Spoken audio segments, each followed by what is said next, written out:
ಮುಂದಿನ ರಾಶಿ ಮಿಥುನ ರಾಶಿ. ಮಿಥುನ ರಾಶಿಯವರಿಗೆ 2024 ಗುರು ಸಂಚಾರ ಫಲಾಫಲ ನೋಡೋಕೆ ಹೋದಾಗ ಗುರು 12ನೇ ಮನೆಗೆ ಬರ್ತಾ ಇದ್ದಾನೆ. ಮಿಥುನ ರಾಶಿಯವರಿಗೆ ದುಸ್ಥಾನದಲ್ಲಿ ಸಂಚಾರ ಮಾಡ್ತಾ ಇದ್ದಾನೆ.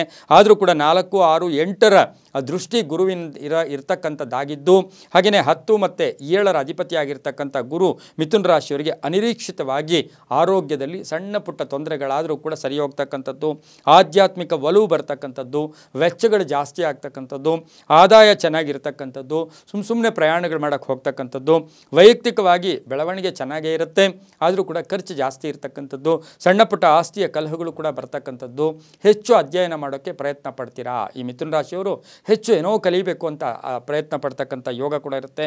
ವೃತ್ತಿ ಜೀವನ ಚೆನ್ನಾಗಿರುತ್ತೆ, ಹಳೆ ಕಾಯಿಲೆಗಳಿಂದ ಮುಕ್ತಿಯಾಗುತ್ತೆ, ವಿದೇಶ ಪ್ರವಾಸ ಹೋಗ್ತಕ್ಕಂಥದ್ದು, ಮನೆ ಸೈಟು ಏನಾದರೂ ತಗೊಳ್ಳೋಕ್ಕೆ ಪ್ರಯತ್ನ ಪಡ್ತಕ್ಕಂಥದ್ದು.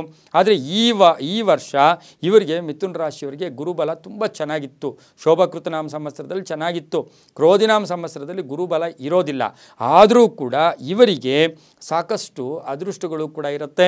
ಆದರೂ ಕೂಡ ಎಚ್ಚರಿಕೆಯಿಂದ ಇರಬೇಕು. ಜ್ಞಾನದಲ್ಲಿ ಸುಮ್ಮನೆ ಕೋಪ ಮಾಡ್ಕೊಳ್ಳೋದು ಬೇಡ ಅಂತ ಹೇಳುತ್ತೆ. ರಾಜಕೀಯ ವ್ಯಕ್ತಿಗಳಿಗೆ ಶುಭ ಆಗುತ್ತೆ. ನೌಕರಿಯಲ್ಲಿ ಬಡ್ತಿ ಸಿಗ್ತಕ್ಕಂಥದ್ದು, ಬಡ್ತಿ ಸಿಕ್ಕಿದ್ರೆ ಜವಾಬ್ದಾರಿಗಳು ಜಾಸ್ತಿ. ಮಹಿಳೆಯರಿಗೂ ಸಣ್ಣ ಪುಟ್ಟ ಅಪವಾದಗಳಿಂದ ಮುಕ್ತರಾಗ್ತೀರಾ.